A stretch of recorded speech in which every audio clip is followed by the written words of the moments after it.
We're going to be phoning a friend for this Heroclix team build coming right up. Mr. Clixflix is brought to you by Lucky Dice Cafe out of Huntsville, Alabama, home of the ROC. No matter if you're in the United States or around the world, Lucky Dice Cafe has a winning role for our gaming needs. You can visit them at luckydicecafe.com or on their Facebook page using the link found in the description of this video. Mr. Clixflix is brought to you by trollandtoad.com, one of the largest online gaming retailers. Please visit trollandtoad.com and use the promo code Mr. Clixflix for 5% off your Heroclix purchase today. Alright guys and girls, so today we're going to talk about a fairly popular style of Heroclix team. I like to call it the call-in battery. So basically what it is in Heroclix, there are these things called ID cards that allow you to call in characters from outside the game, well technically from your sideline, to help for basically one turn. This one's a Cyclops student ID card. This one's really popular in the meta right now. There's these wanted posters. This one is for Wolverine. Here's another popular student one, Rusty. Before this, there were Avengers ID cards that were really popular. There's some Arkham Asylum ones. But basically, in this style of team, the characters that you bring in with the call-in battery are doing the heavy lifting for attacking for your team. And the people that are out there are basically just there to support whoever it is you call in for one turn. So a real popular one for this in years past was Unimind, because he had that double perplex. Plus he could have a plethora of other powers to help support whoever he called in. But this is a variant that I like. This brings in another team that's called a Don't Die team, which is basically just hard to KO. But this is what I like to look at for a call-in battery team. What you need to do is you need to look at your figures you're going to call in for your call-ins. And in this case, X-Men are real popular right now. So we've got Cyclops and Wolverine and Rusty just here for examples. So most people run Cyclops at 50, Wolverine at 50, Rusty at 50 points also, I believe, is his second starting line, although it might be 40. And then there's a fairly popular Jean Grey at 60 points, a fairly popular Iceman at 60 points, and that's really about where it maxes out for the ID cards characters that you call in a lot of times. There are some that are more expensive, but these are the ones that you're very likely to see. So what you need to do when you're putting together a team like this is you need to select characters that, one, have a good survivability to call in the figures with, and two, are able to support them once they do come in.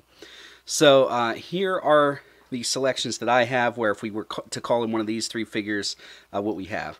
So the main call-in figure that's going to be calling in the guys for this team would be Daredevil, because he is 60 points, so he'd be able to call in basically these guys, and then anybody that I named from those other ones that aren't here in this video.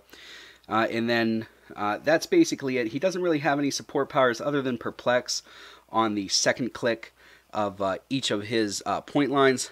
But the real reason you have him on this team is because he's 60 points, so he makes the requirement to call in 99% of what you need to call in, and he is nigh impossible to kill because of his traits where you have to roll sixes and you got to remove tokens. So if you want to see more about this guy, he's in some other videos for more specific about that.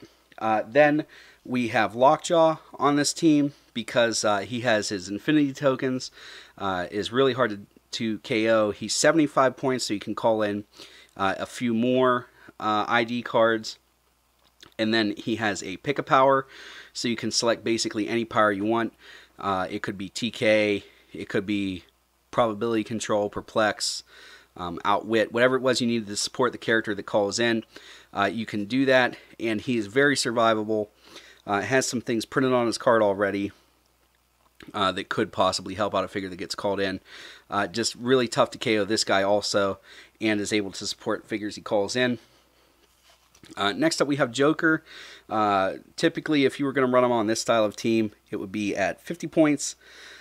Just because then he can call in, I'd say 75% of the figures you need to. You could call in with this Joker. And he sports Outwit is really his only support thing, but the real reason you have him on the team is just because of his high survivability. You got to deal like 50 clicks or something to him to be able to KO him. So here's his thing. Again, we're looking at really he just has outwit to support whoever it is he brings in, but that's not why he's on this team. He's on this team just to survive and call in people to attack.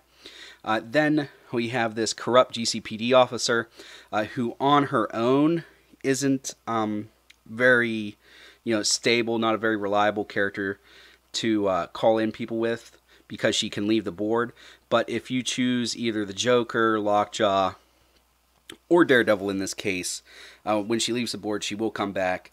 She's 40 points and has the PD team ability, so she can call in some characters like Rusty at his 25-point line, and there's a couple others I think she can call in that might be helpful. And then we take a look at her dial. Not really too much going on other than that PD team ability, but that's enough. You call in, let's say, Rusty. She does the PD team ability to get the opponent a -1 attack, and then you just do that thing. So that's really how this team works. If you guys have any questions about it, like this style of team, let me know in the comments below. Really enjoy reading those comments. If you enjoyed this video, make sure to give it a thumbs up, give it a share. Really helps keep me motivated to make these videos. That's all I have for you today. As always, please remember this is only critical miss if you don't have probability control.